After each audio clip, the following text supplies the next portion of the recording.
Olá, alunos da Escola Tuiuti, tudo bem com vocês? Professor Wagner Chaves, de Geografia, trazendo mais uma aula, dessa vez falando sobre as características do relevo brasileiro. Então nós estamos entrando no capítulo 4, Brasil, Estruturas Geológica e Relevo, ok?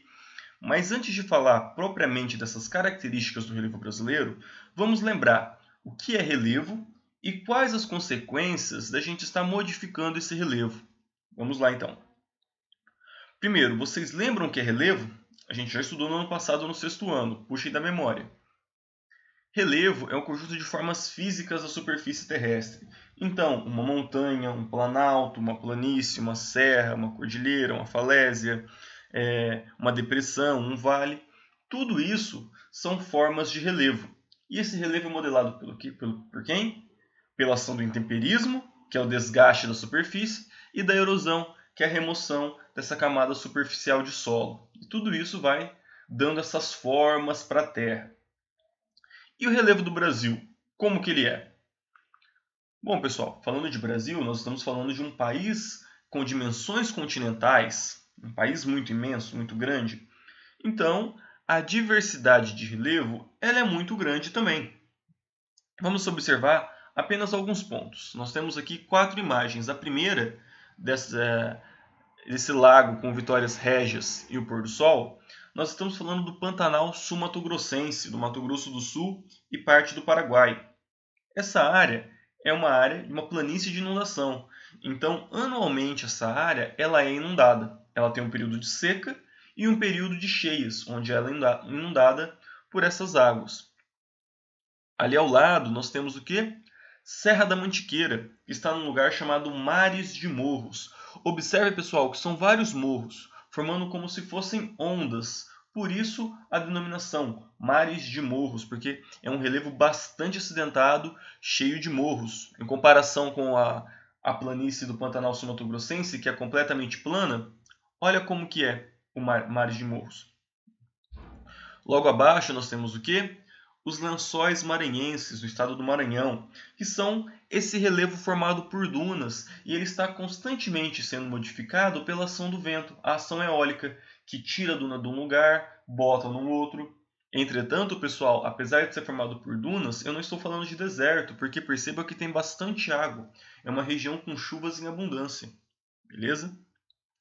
E ao lado nós temos a Chapada dos Guimarães, no Mato Grosso, que é um relevo tabular, que formam aqui essas elevações no relevo, e elas são bem planas, com os topos bem aplainados. A gente chama de relevo de meseta, tá? Porque parecem uma mesa, ok?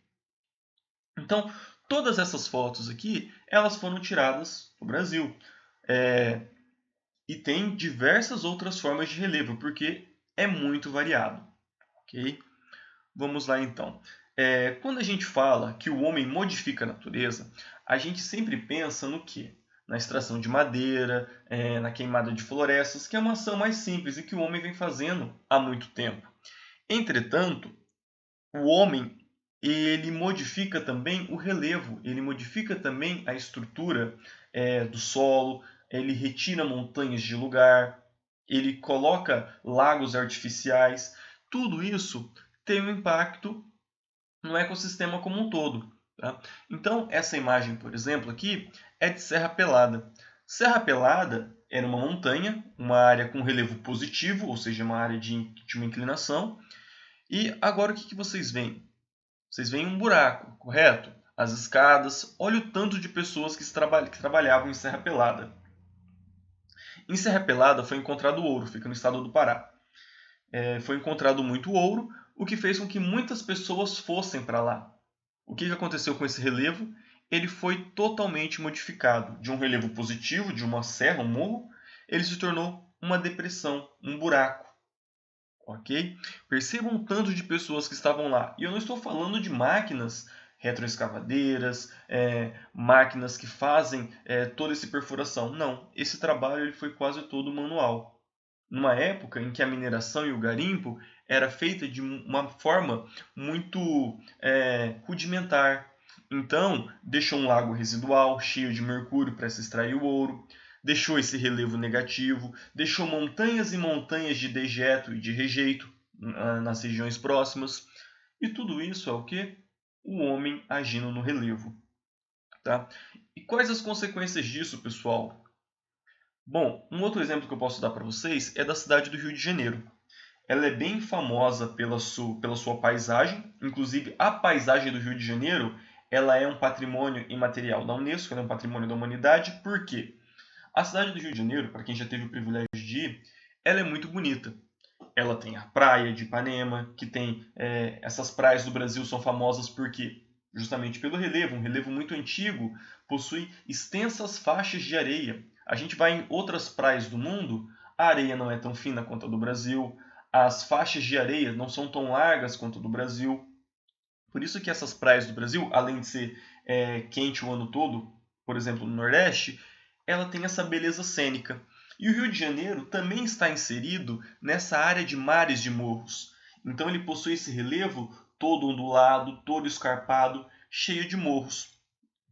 Isso significa que no Rio de Janeiro, sobretudo na cidade do Rio de Janeiro, há poucos lugares planos onde você consegue estabelecer uma moradia num terreno pouco acidentado. Então, as favelas do Rio de Janeiro, elas estão localizadas aonde? Nas áreas de encosta, nessas áreas de morro. Para você construir uma casa nessa área de encosta, você faz o quê? Retira a vegetação superficial, retira as árvores, retira parte do solo para fazer a fundação das casas e faz o quê? Com que essas casas estejam na encosta. E o que acontece todos os anos no Rio de Janeiro? Lá para os meses de janeiro, dezembro, janeiro e fevereiro, quando tem bastante chuva, deslizamento de terra. É muito constante, pessoal. Todos os meses de dezembro, janeiro e fevereiro, no Rio de Janeiro, tem deslizamento de terra. Por quê? Essa camada de vegetação é retirada da encosta, vem a chuva, esse solo ele satura de água, ele se enche de água muito facilmente e derruba. Vem toda essa massa de água e solo em cima das casas. Lembrando, pessoal, nós chamamos isso de erosão, que é a ação da natureza, seja ela eólica, seja ela pela força da gravidade, seja ela pela força da água, de retirada do solo e deposição em outro lugar. Então nós temos a erosão, esse processo de erosão, de retirada do solo. Tá? Isso aqui, todos os anos, para quem acompanha o noticiário, acontece. É bingo. Tá? Essa imagem, pessoal, ela ficou muito famosa agora em janeiro de 2020, por conta de uma enchente em São Paulo. Tá? A gente pensa que, olha, as pessoas moram na favela, elas estão mais suscetíveis a essas tragédias naturais. Mas não são apenas as pessoas pobres. No próprio estado do Rio de Janeiro mesmo, nas áreas onde você tem uma população mais rica, por exemplo, em Petrópolis, você tem pessoas ricas que moram nessas áreas de encosta. Obviamente, não é um amontoado de casas igual na favela. É um terreno particular, é uma área bem grande privada. Entretanto, quando chove, você tem o risco de deslizamento, tanto na favela quanto no condomínio, que estão nessas áreas de encosta. Essa imagem aqui, então, é de São Paulo. Em São Paulo, é muito constante, também em janeiro, dezembro, janeiro e fevereiro, a presença de enchentes. E isso, pessoal, qualquer pessoa sabe. Dezembro, janeiro e fevereiro vai ter deslizamento no Rio de Janeiro, vai ter enchente em São Paulo. Não precisa ser vidente para descobrir isso. Mas por que nós sabemos? Por conta das alterações do relevo.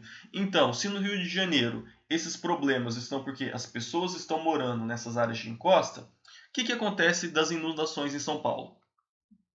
Bom, a cidade de São Paulo, por mais que não pareça, ela é cortada por diversos rios. Tá? Alguns que já viraram praticamente esgoto a céu aberto. Mas observem como que é a dinâmica de um rio.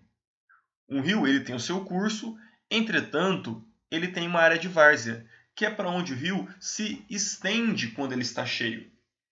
Um rio ele tem o seu volume na seca e o seu volume na cheia. Alguns rios do Nordeste, por exemplo, eles acontecem de secar. Agora, rios aqui do sul, do sudeste, eles são rios perenes, eles têm água o ano todo, só que eles sofrem variação no volume, ele pode aumentar ou diminuir. Então percebam que o rio, nesse primeiro ciclo de imagens, nessas primeiras 3 imagens, ele se move. Ele é um rio meandrante, ele é um rio cheio de curvas. Quando nós temos o período de chuvas, esse rio se enche e ele inunda toda uma área com ele. E depois ele esvazia e percebam que ele muda o seu trajeto. Ele anda, o rio ele é meandrante, ele vai mudando. Tá? O que acontece?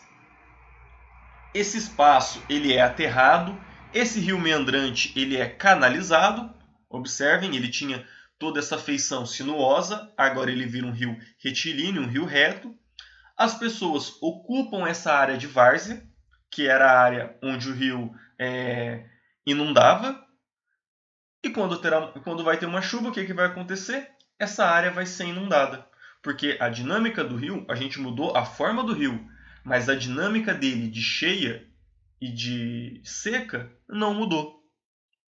Isso explica porque constantemente nós temos enchentes em São Paulo. E como eu disse, pessoal, não é nada de surpresa. Nós sabemos, haverá enchente, haverá deslizamento de terra, porque nós estamos modificando o relevo.